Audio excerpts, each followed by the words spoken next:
Good morning, and welcome to Seattle Atheist Church. Atheists, agnostics, secular humanists, whatever you like to call yourself, you are welcome here. At Seattle Atheist Church, we call ourselves an atheist church because you will never hear anything supernatural promoted from the podium. I want to welcome everybody and invite you to next week, Saturday. We're having a secular social at Browers at 2 o'clock. And I also want to say thank you to everyone who's gone to seattleatheist.church and made a donation or donated here. Those donations make these events possible. And I will skip the creed today because I know we want to have time for discussion. So Jack, let's get to it. All right. Hi, everyone. So I was planning on giving a talk today about George Lakoff's book, Metaphors We Live By. But last month, I went to a really engaging talk at Microsoft called Rethinking White Spaces, Moving from Diversity to Inclusion, given by Tamika Butler, who is the executive director of the Los Angeles County Bike Coalition. Part of her talk challenged us to consider how we could use our positions in our organizations to create spaces that weren't just diverse, but that were inclusive. What's the difference? In short, diversity is about quantity, and inclusion is about quality. As the title of one article put it, diversity is being invited to the party, and inclusion is being asked to dance. I realized immediately that the Seattle Atheist Church is a pretty white space, and a pretty male space. Just look around. Of course, I know for sure that this is not intentional, but it doesn't have to be intentional for it to be true. While I was leaving that talk and commuting home, a realization hit me. This past December, I led our planning meeting for this quarter, where we brainstormed ideas for talks and then figured out how to slot them into the schedule. I asked the group at the time if there are any major events during the quarter that we might want to be aware of, perhaps to plan something thematic for. For instance, I was thinking it might be interesting to have a talk about the Norse origins of Easter on Easter weekend, or perhaps the various pagan traditions that were co-opted to become what we call Christmas, around Christmas time. Out of the approximately 20 people that showed up to contribute, and thank you all, by the way, our next one's on March 12th. Out of the approximately 20 people, not a single one mentioned Martin Luther King Day or Black History Month. Why is that? So I don't think that anybody acted with malice when they didn't bring it up. There's no blame I'm trying to heap on anyone. After all, I was in the group too and I didn't bring it up. I just think that it didn't occur to us. Once I realized that we'd overlooked that opportunity, I wanted to give a talk about race issues. If this were a different kind of church, I might say that I felt called by the Spirit. I'm certainly not an expert in this by any means, but I did want to share some things that spoke to me in what I've been reading and watching over the years. One consistent message that I heard from several different sources, including the autobiography and some of the speeches of Malcolm X, was that the work for white people to do on race is in their own communities among their fellow white people. So that's what I'm going to attempt to do a little bit of today. I'll have to be honest, I'm nervous about giving this talk. I'm nervous about giving any talk because public speaking is scary, but especially nervous about speaking on this particular subject. Race is a scary issue for a well-intentioned white person to talk about. And that brings me to my main topic, white fragility. The term white fragility was coined by Robin DiAngelo, professor of multicultural education at Westfield State University and author of the book, What Does It Mean to Be White? Developing White Racial Literacy. White fragility is a state in which even a minimum amount of racial stress becomes intolerable, triggering a range of defensive moves. These moves include outward displays of emotions, such as anger, fear, and guilt, and behaviors such as argumentation, silence, and leaving the stress-inducing situation. In an interview with Sam Adler-Bell on Alternet, D'Angelo explains that she does atypical work for a white person, which is that she leads primarily white audiences in discussions on race. And that has allowed her to observe very predictable patterns. And one of those patterns is the inability to tolerate any kind of challenge to our racial reality. We shut down or lash out or in whatever way possible block any reflection from taking place.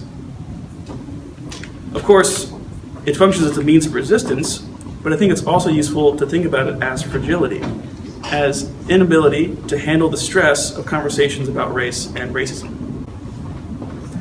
Sometimes it's strategic, a very intentional pushback and rebuttal, but a lot of the time the person simply cannot function. They regress into an emotional state that prevents anyone from moving forward. When asked about how white fragility sets in, she explains that for white people, their identities rest on the idea of racism as being about good or bad people, and about moral or immoral actions. And if we're good, moral people, we can't be racist. We don't engage in those acts. In large part, white fragility, the defensiveness and the fear of conflict, is rooted in this good-bad binary. If you call someone out, they think to themselves, what you just said is that I'm a bad person, and that is intolerable to me. It's a deep challenge to the core of our identity as good, moral people. D'Angelo explains in one of her articles on the Good Men Project, there are a few patterns that make it difficult for white people to understand racism as a system and lead to the dynamics of white fragility.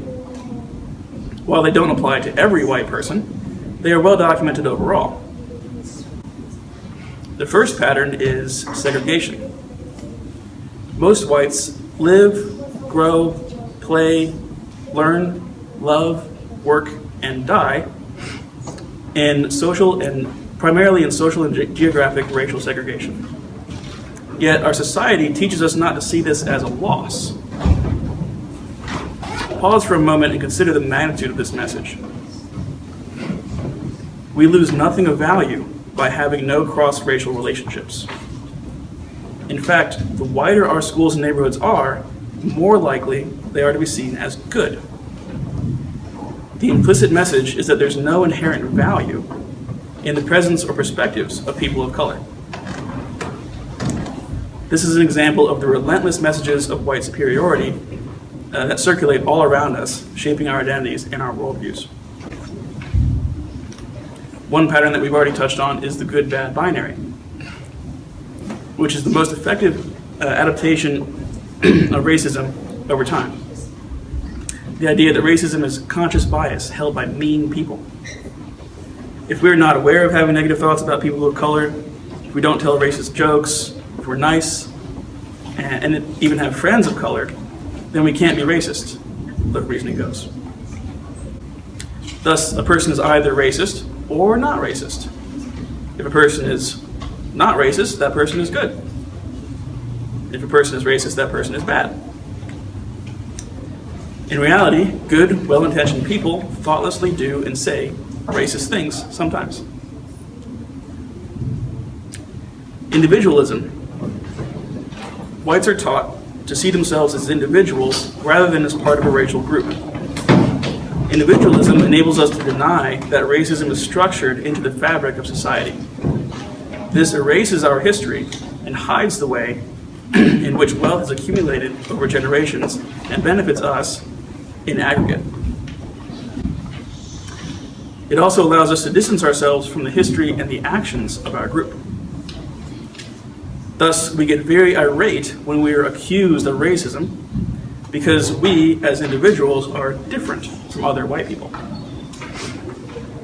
And we expect to be seen as such. We find intolerable any suggestion that our behavior or perspectives are typical of our group as a whole. Entitlement to racial comfort. In the dominant position, whites are almost always racially comfortable and thus have developed expectations to remain so. We have not had to build tolerance for racial discomfort, and thus, when racial discomfort arises, whites typically respond as if something is wrong. and blame the person or event that triggered the discomfort, usually a person of color. This blame results in a socially sanctioned array of responses toward the perceived source of the discomfort, including penalization, retaliation, isolation, and refusal to continue engagement. Since racism is necessarily uncomfortable in that it is oppressive, white insistence on racial comfort guarantees that racism will not be faced except in the most superficial of ways. Racial arrogance. Most whites have a very limited understanding of racism because we have not been trained to think about it in complex ways, and because it benefits white dominance not to do so. Yet, we have no compunction about debating the knowledge of people who have thought complexly about it. Whites generally feel free to dismiss these informed perspectives rather than have the humility to acknowledge that they're unfamiliar, reflect on them further, and seek more information. Psychic freedom. Because race is constructed as residing in people of color, whites don't bear the social burden of race. We move easily through our society without a sense of ourselves as being racialized. Race is for people of color to think about. It is what happens to them. They can bring it up if it's an issue for them, although if they do, we can dismiss it as a personal problem, or we can dismiss it as playing the race card, or we can dismiss it as the reason for their other problems. This allows whites much more psychological energy to devote to other issues and prevents us from developing the stamina to sustain attention on an issue as charged and uncomfortable as race. Constant messages that we are more valuable. Living in a white dominant context, we receive constant messages that we are better and more important than people of color. For example, our centrality in history textbooks and historical representations and perspectives. Our centrality in media and advertising. Our teachers, role models, heroes, and heroines. Everyday discourse on good neighborhoods and schools and who is in them. Popular TV shows centered around friendship circles that are all or predominantly white.